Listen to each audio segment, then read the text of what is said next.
Assalamualaikum warahmatullahi wabarakatuh.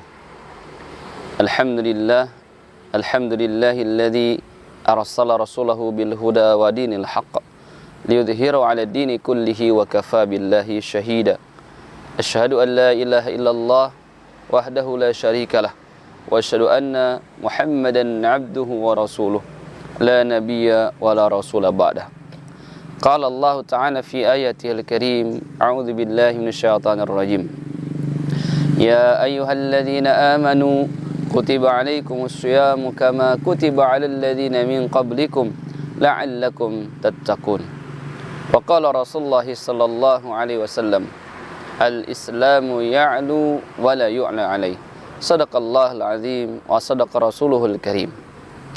Hadirin pemirsa kurma yang dirahmati oleh Allah Subhanahu wa taala. Alhamdulillah, tsumma alhamdulillah. Di pagi hari yang cerah ini kita oleh Allah Subhanahu wa taala diperkenankan bertemu dengan bulan yang mulia, yaitu bulan Ramadan, bulan yang penuh dengan keberkahan, bulan yang di dalamnya ada ampunan dan rahmat daripada Allah Subhanahu wa taala. Hadirin pemirsa kurma yang dimuliakan oleh Allah Subhanahu wa taala. Di dalam bulan Ramadan, alhamdulillah kita juga diberikan kemudahan untuk bisa berkumpul dengan keluarga tercinta, dengan istri, dengan anak-anak kita. Maka hadirin yang dirahmati oleh Allah Subhanahu wa taala, Allah Subhanahu wa taala menghendaki dengan adanya keluarga itu menjadi keluarga yang sakinah, mawaddah, warahmah. Sebuah keluarga yang sangat kita idam-idamkan. Sebagaimana Allah Subhanahu wa taala menjanjikan kepada kita kaum muslimin dalam firman-Nya surah Ar-Rum ayat 21. A'udzu billahi minasyaitonir rajim. Wa min ayatihi an khalaqalakum min anfusikum azwajan litaskunu ilaiha wa ja'ala bainakum mawaddatan wa rahmah inna fi dzalika laayatin liqaumin yatafakkarun.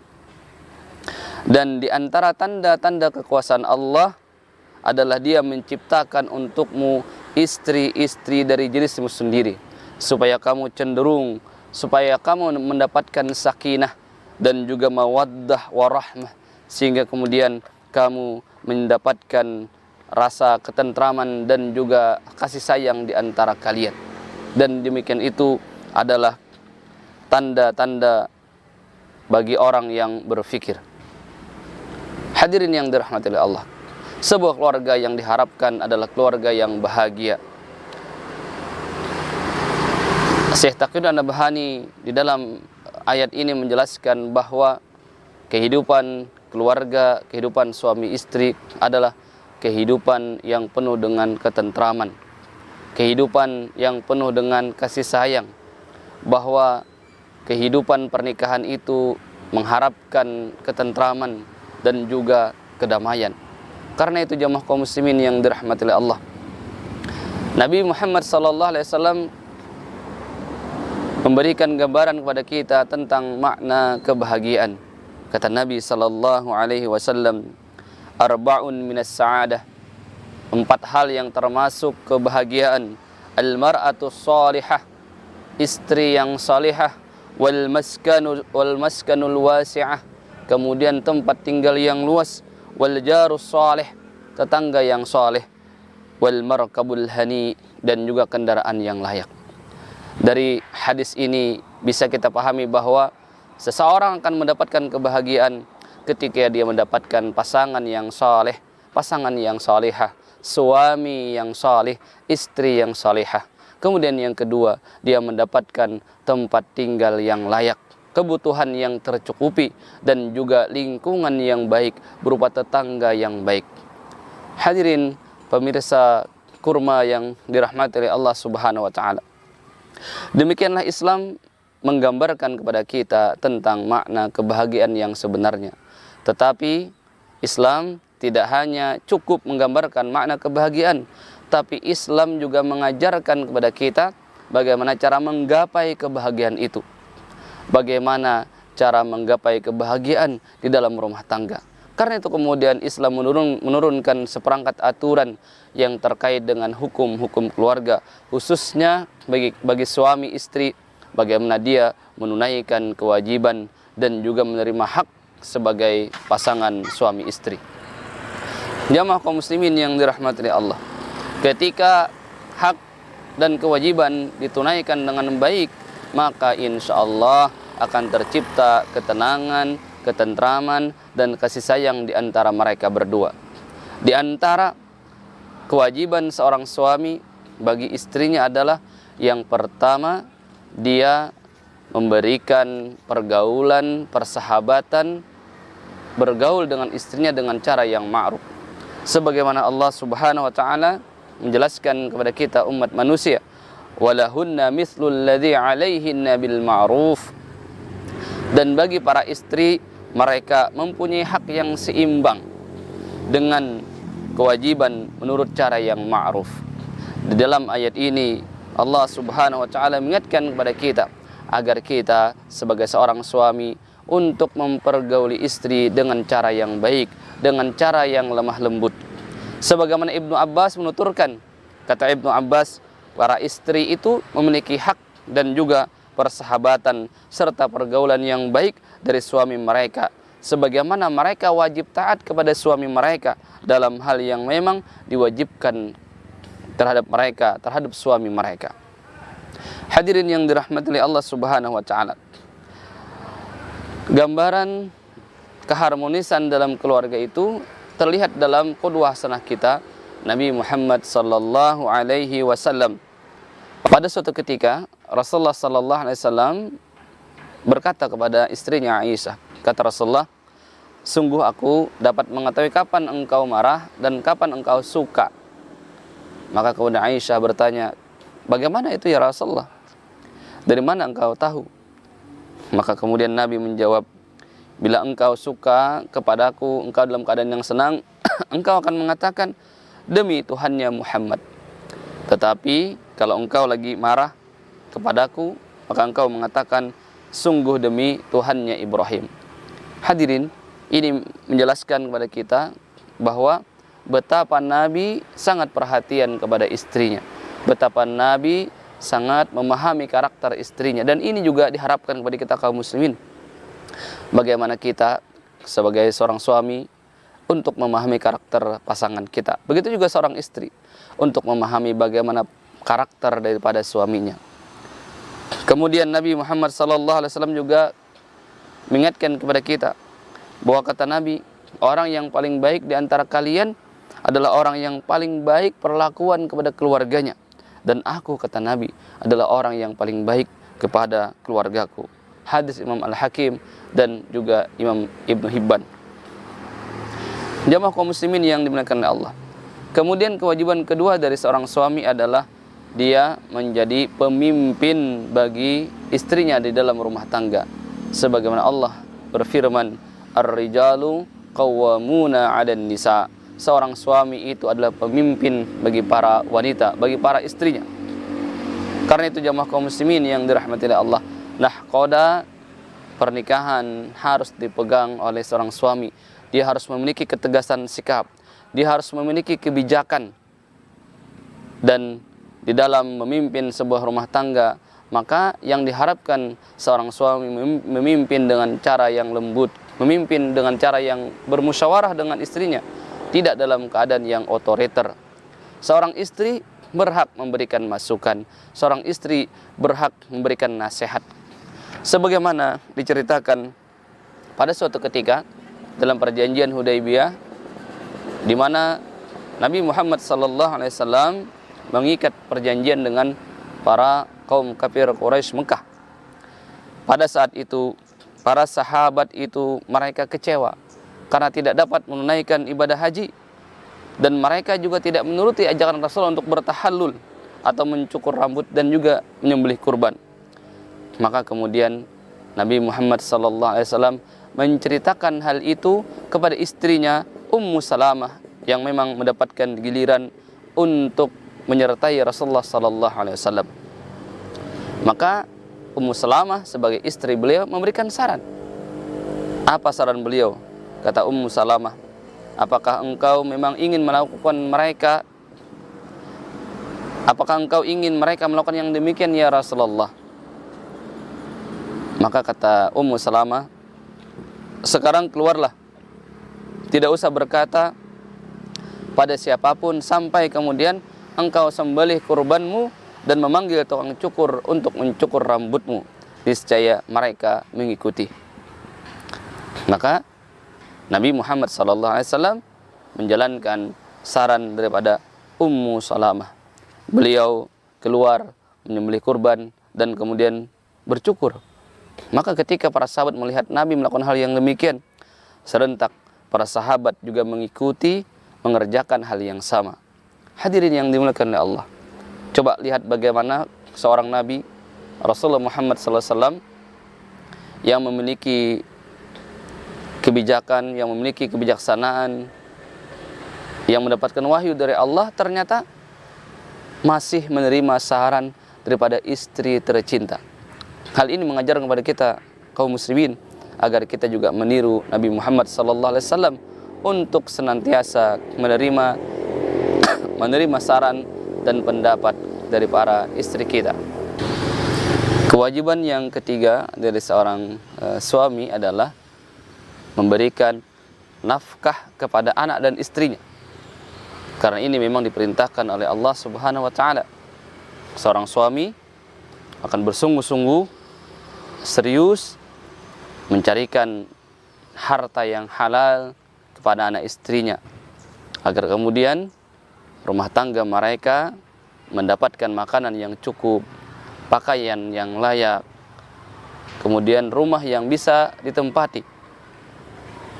Karena itu jamaah kaum muslimin, seorang suami tidak akan bermalas-malasan untuk kemudian tidak bekerja. Suami akan semangat mencarikan nafkah, karena memang hal ini akan mendapatkan pahala yang besar di sisi Allah Subhanahu wa taala. Sebagaimana pada suatu ketika Rasulullah sallallahu alaihi wasallam bersalaman dengan Sa'ad bin Mu'az. Ketika bersalaman, Nabi merasakan tangannya Sa'ad bin Mu'az ini kasar. Nabi tanya, "Wahai Mu'az, kenapa tangan ini kasar?" Maka Sa'ad bin Mu'az menjawab, "Ya Rasulullah, tangan ini saya gunakan untuk mengayunkan kapak untuk mencari nafkah untuk anak dan istri."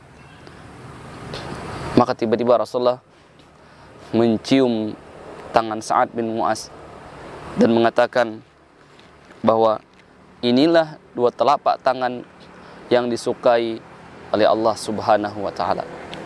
Bayangkan kaum muslimin, ketika seorang suami keluar rumahnya untuk mencari nafkah yang halal, maka kemudian Rasulullah mengatakan inilah dua tapak tangan yang disukai oleh Allah. Berarti menunjukkan mulianya seorang suami untuk mencari nafkah bagi keluarganya, agar kemudian keluarganya terbebas daripada kemiskinan, terbebas dari kemaratan. Dia akan bersungguh-sungguh dan dia akan serius, bersemangat, karena di balik usahanya itu ada ridha Allah yang menanti dia. Dia tidak akan merasa terbebani untuk mencari nafkah, karena ada pahala yang menanti daripada Allah Subhanahu wa taala. Hadirin pemirsa penikmat kurma yang dimuliakan oleh Allah. Kemudian bagaimana dengan kewajiban seorang istri bagi suaminya? Kewajiban istri yang pertama adalah dia mentaati suaminya setelah mentaati Allah dan Rasulnya. Rasulullah sallallahu alaihi wasallam menceritakan tentang bahwa seorang istri itu selain mentaati suaminya, itu sebuah kewajiban, juga seorang istri itu yang taat kepada suaminya merupakan salah satu ciri karakter istri yang salehah. Dalam Al-Quran surah An-Nisa ayat 34, Allah Subhanahu wa taala menegaskan, "Fassalihatu qanitatun hafizatun lil ghaibi bima hafizallah." Maka perempuan-perempuan yang salih itu, yang salihah itu adalah mereka yang taat dan mereka yang menjaga ketika suaminya tidak ada. Hadirin dimuliakan oleh Allah, seorang istri taat kepada suami mereka dan dia menjaga amanah daripada suaminya. Dia tidak keluar rumah kalau memang suaminya tidak mengizinkan. Ketaatan dia kepada suaminya karena ketaatan kepada Allah Subhanahu wa taala. Kemudian kewajiban istri yang kedua adalah sebagai ummun wa rabbatul bait, sebagai ibu daripada anak-anaknya dan juga menjadi pengatur rumah tangga. Seorang istri adalah seorang ibu, madrasah pertama bagi anak-anaknya. Mendidik anak-anaknya ketika suaminya bekerja di luar rumah, menjaga anak-anaknya. Maka insya Allah di tangan seorang ibu yang taat kepada Allah Subhanahu wa taala, yang taat kepada suaminya, maka anak-anak mereka menjadi anak-anak yang kuat, anak-anak yang penuh dengan ketakwaan. Hadirin yang dimuliakan oleh Allah Subhanahu wa taala. Kemudian kewajiban istri yang ketiga adalah pengatur rumah tangga. Di tangan seorang istrilah kemudian kehidupan rumah tangga itu diatur dengan sebaik-baiknya. Ia bertanggung jawab agar kemudian rumah tangganya itu menjadi rumah tangga yang penuh dengan keharmonisan. Urusan rumah itu dia selesaikan, dia kerjakan dengan penuh kebahagiaan, dengan penuh semangat. Karena ini bagian daripada ketaatan kepada suaminya. Pada suatu ketika Rasulullah Sallallahu Alaihi Wasallam menjenguk anaknya Fatimah.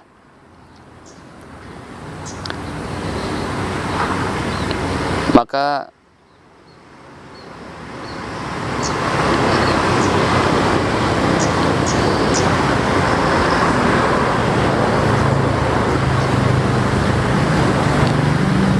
yang ketiga, istri adalah pengatur rumah tangga. Di tangan seorang istri, dia bertanggung jawab bagaimana kemudian rumah itu diatur sebaik-baiknya, sesuai dengan kemampuannya.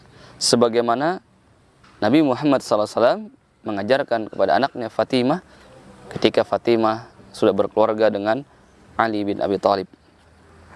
Rasulullah SAW memutuskan atas putrinya Fatimah itu untuk mengerjakan pekerjaan-pekerjaan rumah, dan suaminya Ali bin Abi Thalib mengerjakan pekerjaan di luar rumah, sehingga kemudian suasana rumah menjadi suasana yang nyaman, suasana yang penuh dengan kebahagiaan. Walaupun begitu, seorang suami juga dianjurkan untuk membantu istri, karena pergaulan suami istri sekali lagi adalah pergaulan yang penuh dengan persahabatan, saling bantu-membantu, bukan atasan bawahan.